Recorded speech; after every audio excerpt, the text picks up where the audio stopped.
En general, sentimos la necesidad de registrar lo que pasa y lo que nos pasa. Ese temor a la pérdida de lo vivido viene de lejos y llevó a las sociedades europeas a lanzarse a escribir. Pero ese paso, a su vez, dio pie a una tensión. ¿Cuánto de lo ocurrido debemos conservar y de qué manera tenemos que hacerlo? Sobre ese conflicto, el conflicto entre borrar y guardar, olvidar o recordar, ha trabajado de manera especial el historiador francés Roger Chartier. El profesor Chartier, que es toda una eminencia a nivel internacional, se encuentra esta semana en Montevideo. Ha venido a dictar una serie de conferencias que despiertan mucho interés y entusiasmo entre sus colegas uruguayos. En medio de esa agenda se ha hecho un lugar para visitar el estudio de En Perspectiva y aquí lo tenemos. Profesor Chartier, es un honor recibirlo esta mañana. Bienvenido. Muchas gracias. También nos acompaña la profesora Ana Ribeiro, integrante de la mesa de los viernes en nuestro programa. Buen día, Ana. Buen día, Emiliano. Gracias por la invitación, porque para mí indudablemente también es un honor. Justamente, quizás empiezo pasándote la primera pregunta. ¿Cómo presentarías al profesor Chartier tú? ¿Por dónde de su obra pondrías el foco? ¿Por este lado que yo arranqué, por ejemplo? Bueno, yo te diría, a mí el primer contacto que tuve con la obra de Roger Chartier fue hace exactamente 20 años. Me compré este libro, El mundo como representación, y algunas de las cosas que hoy todavía nos siguen ocupando a los historiadores del mundo ya estaban planteadas allí con absoluta provocación, diría yo, ¿no? Uh-huh. La ecuación pasado, presente, futuro, severamente cuestionada. Es cada vez más difícil explicar y dar una visión unitaria del mundo hacia adelante. El presente es cada vez más obsesivo. El pasado se visita siempre buscando legitimaciones. Fue verdaderamente un descubrimiento y una provocación, insisto en la palabra. Desde entonces he seguido todo lo que he podido su obra y yo diría, hay una palabra muy sencilla para presentarlo. Un señor historiador, heredero de la mejor tradición de la historiografía francesa, la Escuela de los Anales, que tiene una sana costumbre. Es parricida. Cada generación mata con mucho respeto a la anterior y se supera permanentemente. Entonces esa tradición francesa de destruir incluso a los maestros, pero mantenerlos en un podio de importancia, volver a pensarlo todo. Me parece que el pensamiento francés lo ha hecho magníficamente y bueno, Monsieur Chartier es un buen representante de esa evolución intelectual. Habla muy bien español, por otro lado. Gracias a Dios. Muchas gracias, pero ya lo espero. ¿Qué dice de esta introducción que acabamos de hacer? Que es demasiado generosa, que es verdad que había en un momento de la trayectoria de esta escuela que se llama Escuela de los Annales, que había revolucionado la historia a partir de los años 30, Lucien Febvre, Marc Bloch, la fundación de la revista, y después bien conocida, ilustrada por la obra fundamental de Braudel. Había esta tradición que ha hecho hincapié en los movimientos demográficos, la historia económica, la historia social. En un cierto momento se desplazó la atención en dirección de las maneras de pensar, las maneras de sentir de los individuos. De ahí, durante algunos años, la centralidad del concepto de mentalidad. Y ¿el concepto de? Mentalidad, mentalité, algunas veces se utiliza en francés sin traducir. Esta noción de mentalidad, de mentalité era importante, pero hemos pensado también que se debía desplazar de nuevo la atención para seguir lo que decía Ana, entendiendo las relaciones entre las prácticas sociales y las representaciones que los individuos tienen en su mente, las categorías de clasificación, la percepción del mundo social, todo esto. Y tal vez fue la idea de utilizar la palabra representación en este libro, porque representación tenía una riqueza, hay las representaciones mentales, colectivas, que es un tema esencial de la tradición sociológica o antropológica francesa, Durkheim, Mauss.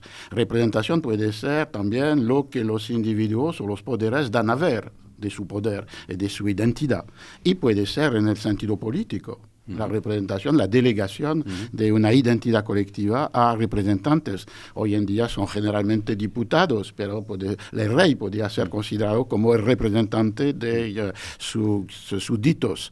Entonces fue la introducción de esta noción quería desplazar o superar los límites que habíamos visto en el uso de mentalidad.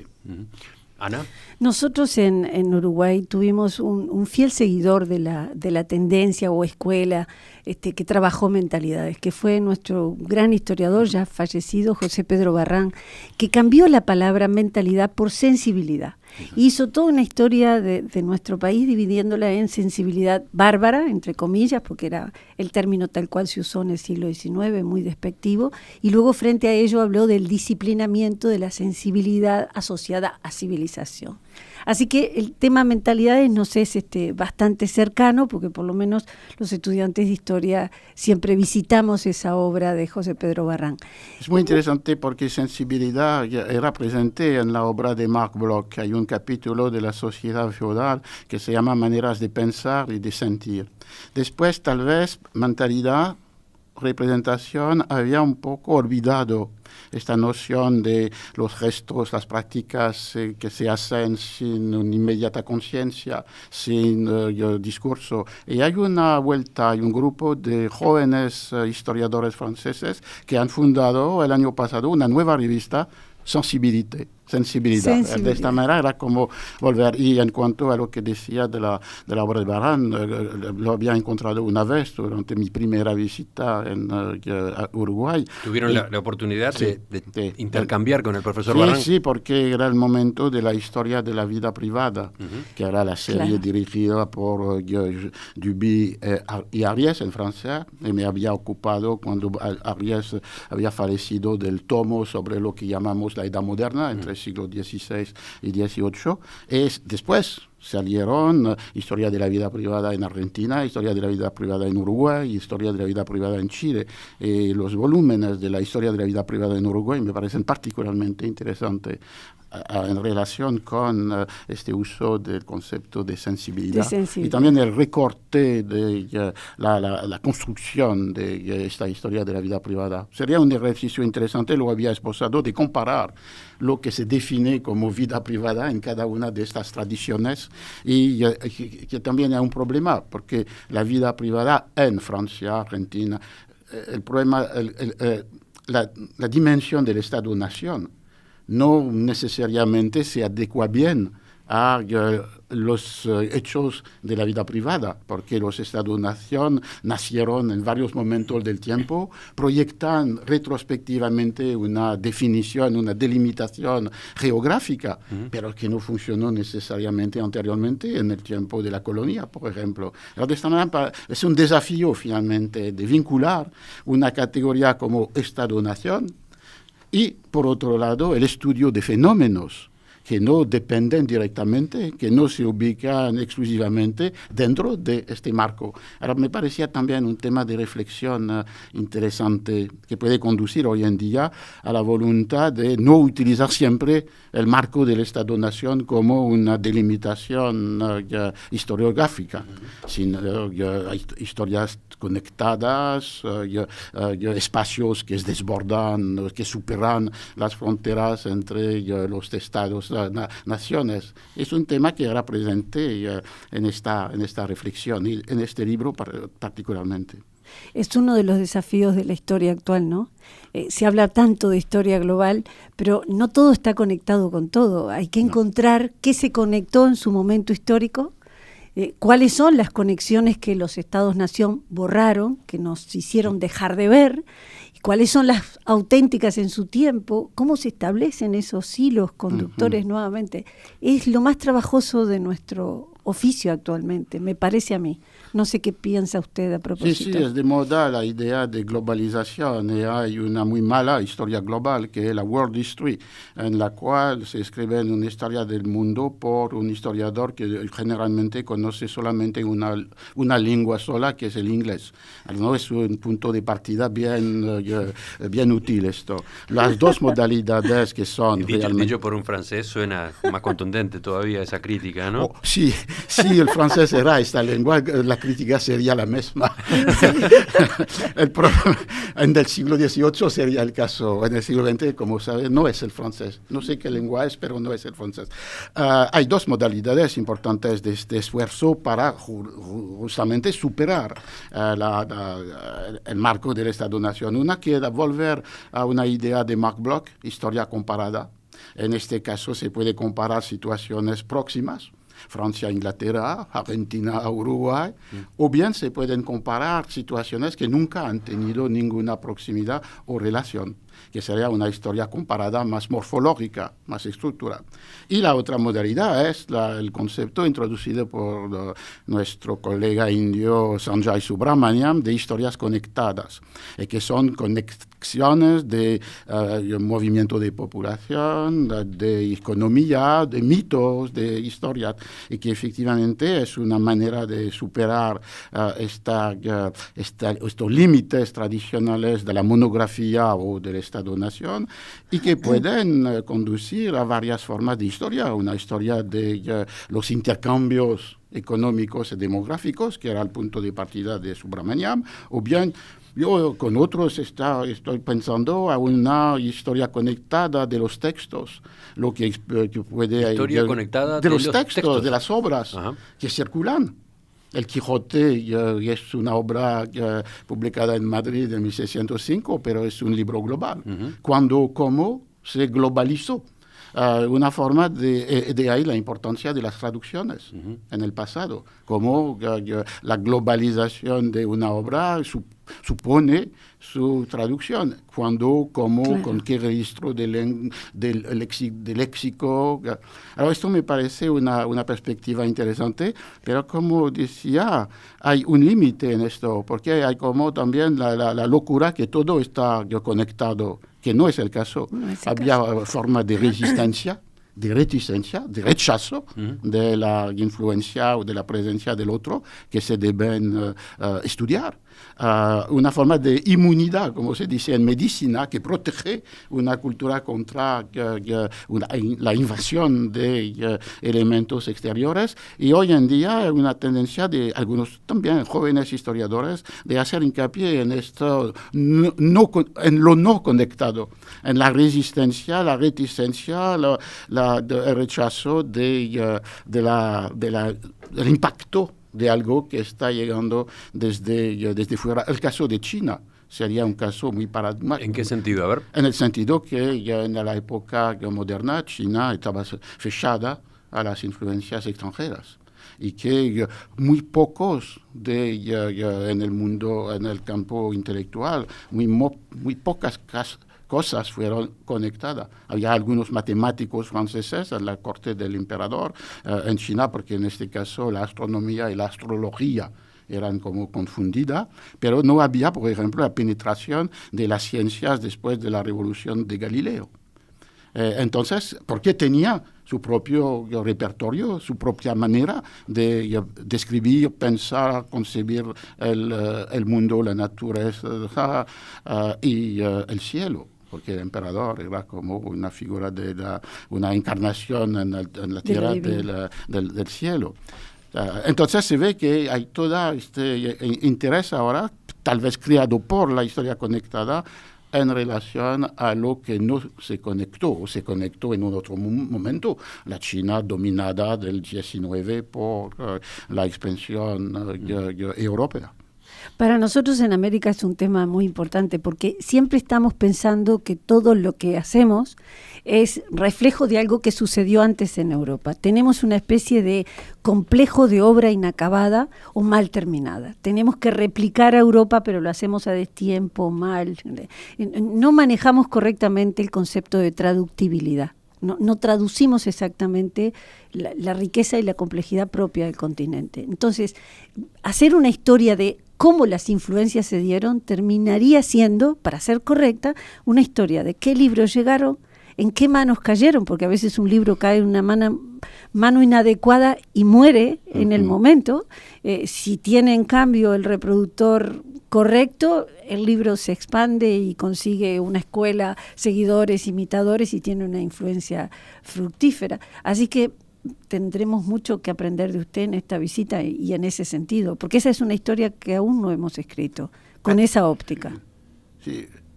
Usted habla de libros, 2 ejemplos para ilustrar lo que está diciendo y para mostrar que no hay necesariamente un desfase cronológico. La primera fiesta organizada utilizando los caracteres de los personajes del Quijote, que se transformaron en personajes de un torneo. Lo fue en 1606 en Pausa, que era una pequeña villa de Perú. Y el corregidor del lugar había pensado que se debía organizar para festejar el nombramiento de un nuevo vicerrey de Perú, un torneo. Pero un torneo donde la gente se disfrazaba de caballeros andantes, de Amadís, los otros. Y uno había tenido, 1606, la idea de aparecer como Don Quijote de la Mancha. Lo que significa que había ya, un año después de la publicación del libro...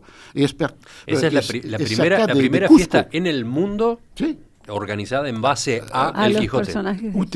Uno de los protagonistas apareció como Don Quijote y ganó el premio porque era original. Los otros, que era de Brandaleón, de Amadís, toda la gente sabía esto. Pero el impacto de un Don Quijote que aparecía era interesante, lo que explica, que se explica porque había libros que desde Alcalá de Henares se habían mandado en Perú, y algunos de estos libros habían seguido el camino de Cusco. Otro ejemplo, comienzos del 19, hay recientemente un estudio de los colegas de Brasil sobre lo que se lee en particularmente Río de Janeiro en comienzos del siglo XIX, y hay una similitud total, hay una cronología idéntica para la circulación de las mismas obras en Francia y en Río de Janeiro. De esta manera, la primera idea, no se debe siempre pensar en un desfase cronológico, hay simultaneidad de prácticas culturales, de lectura, de circulación de las obras. Pese a que las comunicaciones en aquel momento eran más lentas y más trabajosas, obviamente. Exactamente, de verdad. Pero y al mismo tiempo de pensar que también no hay necesariamente solamente lo que estoy hablando, una importación de algo que fue creado, inventado en Europa, claro, sino la producción de obras, de formas, particularmente se ve en la pintura, originales, que son ya una forma de encuentro entre culturas. Por ejemplo, los frescos en las iglesias de México, en que los motivos de la tradición india se encuentran, se mezclan con la iconografía cristiana importada desde Europa.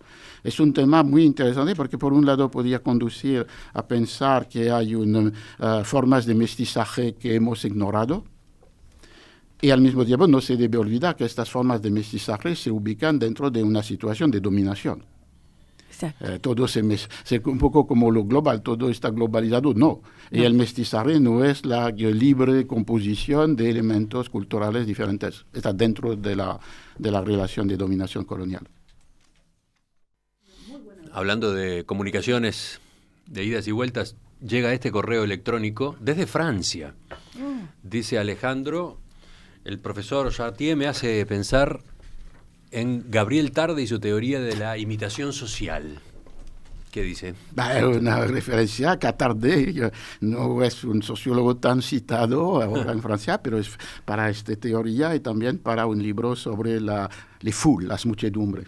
el anonimato de Darfur. Muchos de los trabajos de los historiadores en relación con las revueltas populares, los movimientos de una colectividad, fueron inspirados utilizando los conceptos de Tarde en este libro sobre la foule, la muchedumbre, la multitud. Retomamos enseguida, Ana, la charla con el profesor Roger Chartier.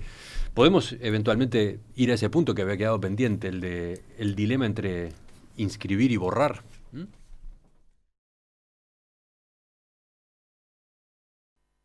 Estamos conversando esta mañana en Perspectiva con el profesor Roger Chartier, nacido en Lyon en el año 1945. Se ha centrado en el estudio de las prácticas de escritura y de lectura, en los modos de producción de lo escrito y de la apropiación y reconstrucción de significados por lectores de diferentes épocas. Es docente en la Universidad de Pensilvania y en el Colegio de Francia, director de estudios en la Escuela de Altos Estudios en Ciencias Sociales. Nos acompaña Ana Ribeiro acá en la mesa. En esta charla, que prácticamente se la estoy dejando a ella, como corresponde. Ahora solamente vuelvo sobre el tema que había quedado pendiente, ¿no? El dilema o la tensión, la pulsión a la hora de hacer historia entre borrar y conservar, olvidar o recordar. Un asunto que usted ha trabajado de manera especial. Sí, porque es un tema del pasado. Es el tema, por ejemplo, de capítulos del Quijote en la Sierra Morena. Por un lado, Sancho, que dice que no tiene memoria, olvida inclusive su propio nombre, pero es un memorioso. Cuando habla por la memoria que tiene de los cuentos, de los proverbios, de los refranes. Es una memoria escrita. Por otro lado, Don Quijote, cuya memoria es su biblioteca, sus libros. Uh-huh. Entonces se ve que es un tema muy importante para Cervantes, y el tema que se asocia con esto es el tema del olvido. Uh-huh. Lo que puede conducir a una reflexión sobre el presente, que es importante en los computadoras, la memoria. La diferencia entre nuestros objetos electrónicos y la capacidad de la memoria, prótesis de nuestra memoria, que la delegamos al objeto. Y hay, por otro lado, que se hace en cada minuto frente a estas pantallas, borrar. Se borra lo que está escrito porque se quiere reescribir, se borra porque no sería útil de conservar este archivo. Entonces la tensión... Pero también nos cuesta muchas veces borrar, ¿no? Hay veces que nos frenamos a la hora de mandar a la papelera un correo electrónico o un archivo, ¿no? Total, sí. Tenemos lugar, exactamente. ¿Por qué tirarlo, no? ¿Quién sabe si no nos sirve después? Pero es una de las características del teclado, lo que permite borrar. Y entonces esta tensión puede conducir a una reflexión más filosófica o más literaria sobre el olvido como condición de la memoria. Es un tema que se encuentra en el cuento de Borges, Funes el Memorioso. Su memoria absoluta le impide dormir, le impide pensar y finalmente le impide tener una memoria razonable, una memoria que se puede movilizar, que se puede usar. Y este tema, un filósofo francés, Paul Ricoeur, lo había desarrollado en un libro magnífico que se llama Memoria, Historia, Olvido, considerando que ya había dos formas del olvido. Una forma que el olvido para la destrucción, y que es lo que debemos rechazar, la idea de borrar las huellas de... el pasado, y particularmente en cada régimen autoritario, despótico, tiránico, esta voluntad de no solamente hacer desaparecer a la gente, sino también de hacer desaparecer las huellas que permiten de seguir, de comprender lo que aconteció, es una forma de este olvido para la destrucción contra la cual debemos oponernos. Y también habla él de un olvido de reserva, es decir, las cosas que se pueden convocar a través del trabajo de la anamnesis o a través de una forma de recuerdo que el historiador quiere recoger, pero que al mismo tiempo no invaden, no paralizan el pensamiento o el individuo. Y es la teoría de Freud podría también ubicarse en esta perspectiva. Hay cosas que son olvidadas, pero que sí hay una manera adecuada de rescatarlas, pueden surgir a la conciencia. Entonces es un tema histórico del presente y también de filosófico o ético, que me parece absolutamente esencial. Profesor Chartier, sabe que Funes, el Memorioso, nos es especialmente caro a los uruguayos porque está ambientado en la banda oriental. Borges solía veranear aquí con su familia, porque tenía conexiones con algunas familias de patricias montevideanas, y pasaba aquí sus vacaciones. Es ese Funes que se cae del caballo y cuando despierta, además de haber quedado inválido, ha perdido la capacidad de olvidar.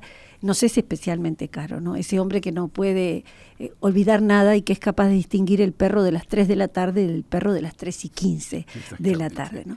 Ahora, usted habla de la anamnesis, ¿no? Esa forma de ir perlando las cosas, olvidando algunas, para tener un hilo conductor, una forma explicativa global de las cosas. Y eso es muy necesario. Pero en el mundo de hoy, yo sé que a usted le preocupan los fragmentos, porque cada vez más hilamos perlas de manera caótica y tenemos el riesgo real de tener todas las perlas del collar sueltas sobre la mesa en un desorden que es incapaz de ser hilado. ¿Es un miedo mayor ese?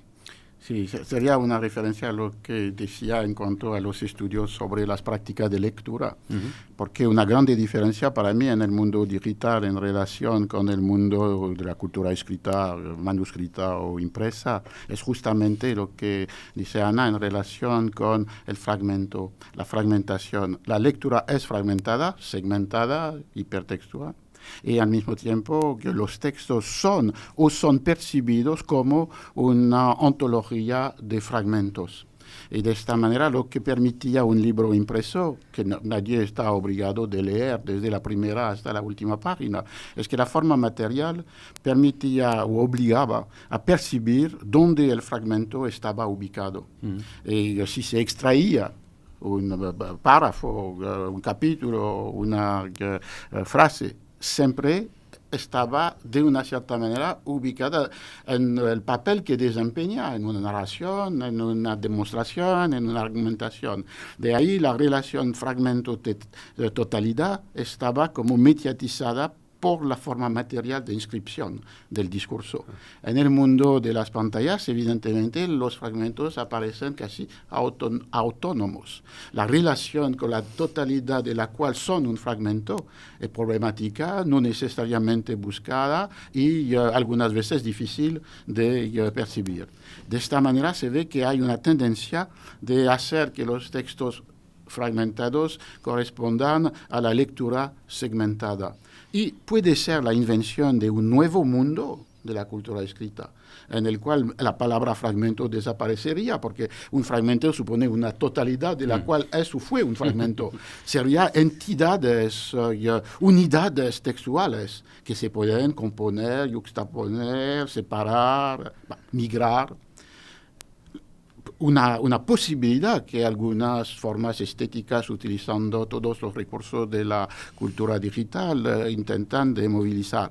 Al revés, donde podemos estar inquietos, es que este tipo de lectura, que cuando aplicado a obras que fueron concebidas y leídas en el pasado con una otra lógica, que era la lógica de la obra, de la totalidad, y como lo decía, no necesariamente leída, pero que se percibía, puede ser la fuente de una ruptura con el pasado y de una apropiación muy infiel en relación con lo que han escrito, lo que han leído los escritores o los lectores del pasado. Y de esta manera estamos frente a esta inquietud que se puede domar si se mantiene una coexistencia entre el mundo digital y el mundo impreso, que sería tal vez lo que pasa hoy en día, pero que no necesariamente nos indica el porvenir.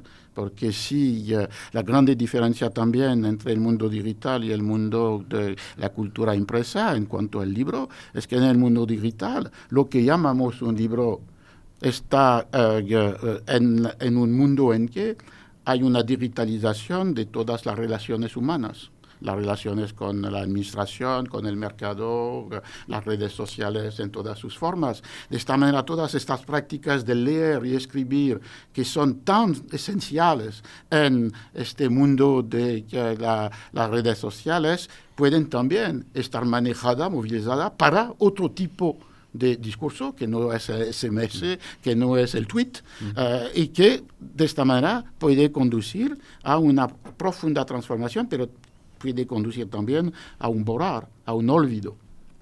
¿Usted es optimista respecto a eso o puntos suspensivos?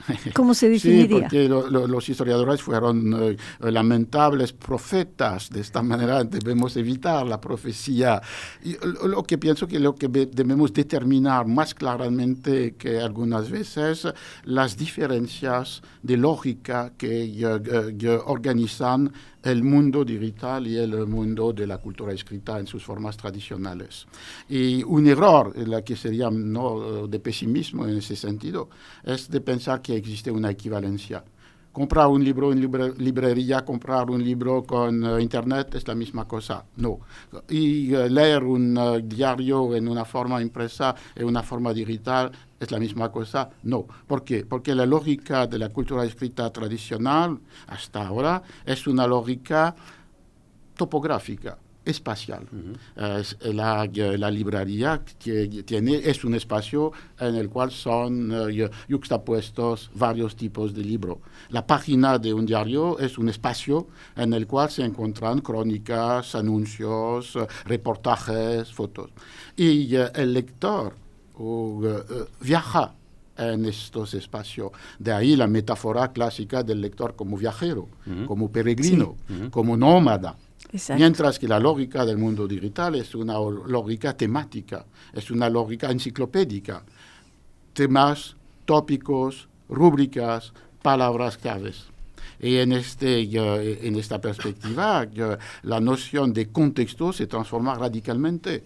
El contexto en el mundo de la cultura impresa es lo que está en el mismo lugar.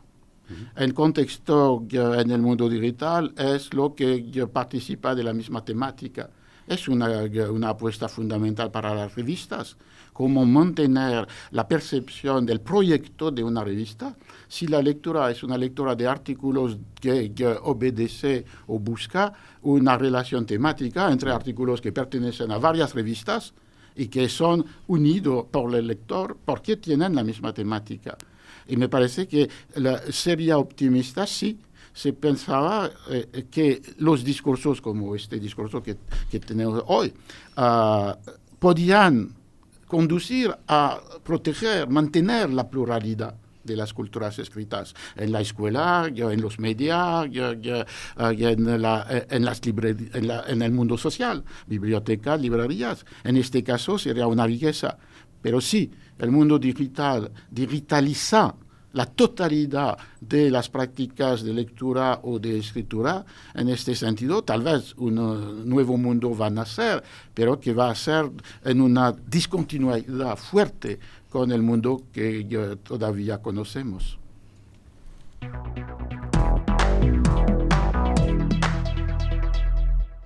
Hemos estado conversando en la última hora de En Perspectiva esta mañana con el profesor Roger Chartier, que nos visita, que está en Montevideo y que ha venido a tener a su vez una serie de encuentros con sus colegas de nuestro país. Con Ana Ribeiro, gracias por estar hoy en la mesa con nosotros, Ana. Gracias es uno, pero para quienes puedan tener interés en seguir en contacto con él, les aviso de la próxima actividad. Hoy es martes, ¿no? Sí, martes 19 de septiembre. 19. Shakespeare y Cervantes, encuentros imaginarios y apropiaciones textuales. Hoy, a las 7 de la tarde, en el Salón Espínola de la Facultad de Humanidades y Ciencias de la Educación, Universidad de la República, en Avenida Uruguay 1695. Esa es la próxima oportunidad. Sí, esta tarde. Profesor Chartier, gracias por visitarnos. Muchas gracias por su invitación. Vamos cerrando, Ariel.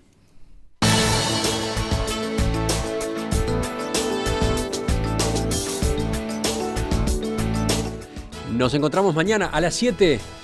A esa hora estaremos esperándolos otra vez con la invitación que ustedes ya conocen para observar el Uruguay y el mundo En Perspectiva.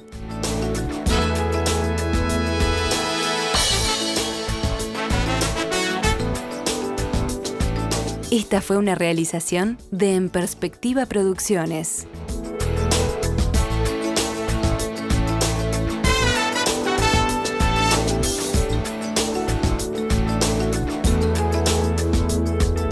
Estamos en las 11:03, seguimos juntos por En Perspectiva Radio Online y seguimos con el profesor Chartier, que aún no se ha ido, a la espera de Pedia Radio. Ya viene por decir algo. Pero claro, Ana se quedó con tantos apuntes.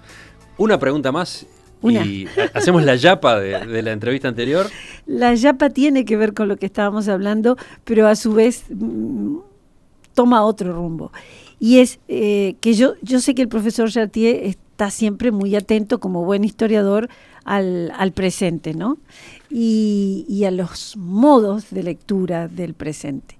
Yo imagino que le debe llamar la atención esa forma de ver series que tienen los jóvenes y los no tan jóvenes, que toman una secuencia, algo que se supone que tiene 6, 10, 12 capítulos, pero son capaces de quedar desvelados una noche viendo los 6 capítulos continuados, ¿no? Entonces esa apuesta al fragmento, pero a su vez la avaricia por formar alguna forma de unidad en su cabeza, a mí me llama la atención y presupongo que usted debe tener una lectura magnífica de eso.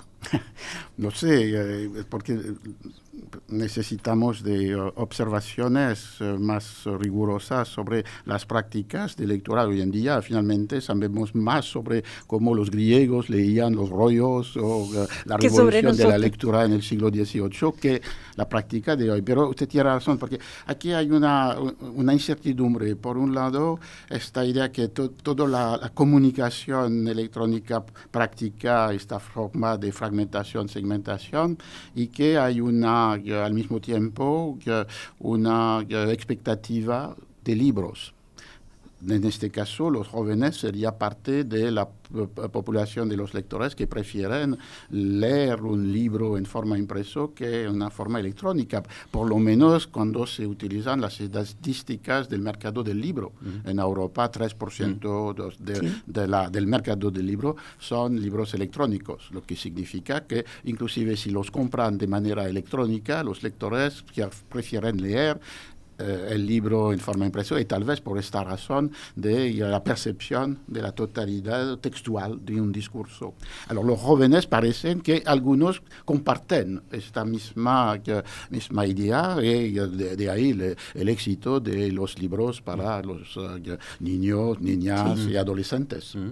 Al mismo tiempo, hay frente a este diagnóstico un otro, que es que las prácticas cotidianas sin discursos multiplicados al infinito de la comunicación electrónica podría finalmente abarcar a lo que es el mundo de la publicación electrónica o impresa, y que finalmente un modelo de definición, de relación con la cultura escrita se transformaría en este deseo de inmediatez, gratuidad y fragmentos. Porque debemos pensar que la situación de hoy en día es un poco paradójica.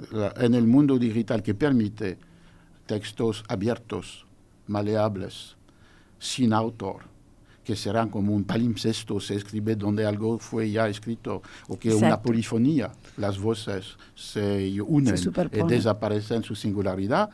Esto no existe en el mundo digital, salvo en la parte comunicación electrónica, pero la parte publicación electrónica tal vez que explica por qué no gana tanta importancia. Intenta imponer las categorías previas en este mundo técnico que permitiría destruirlas. Copyright, propiedad literaria, nombre de autor y estabilidad de la obra. Porque para que una obra sea la propiedad de alguien, no debe mudar siempre sus límites y sus formas y su configuración. Entonces hay como una tensión que es central para la edición electrónica. Y esta situación durará, no lo sé, pero se debe detectar o precisar este tipo de contradicción entre las posibilidades inmensas revolucionaria de la técnica y lo que generalmente se hace con ella en el mundo de la publicación de los libros. En el mundo de la comunicación es otra cosa. La inventividad de las formas de la comunicación electrónica nunca desaparece, no tiene límites. Uh-huh. Entonces, este tipo de cosas, optimismo, pesimismo, no sé, pero establecer los diagnósticos más agudos y más precisos que posible. Ana, ¿conforme? Ampliamente. Ampliamente. Profesor Roger Chartier, ahora sí, segundo agradecimiento, segunda despedida. Ha sido muy amable, incluso por quedarse estos minutos extra, ¿de acuerdo? Muchas gracias. Segundas gracias también. Segundas gracias. Gracias. Segundas también gracias a Ana, mías también. con quien nos reencontramos el viernes en otra mesa, ¿te parece? Como siempre, claro.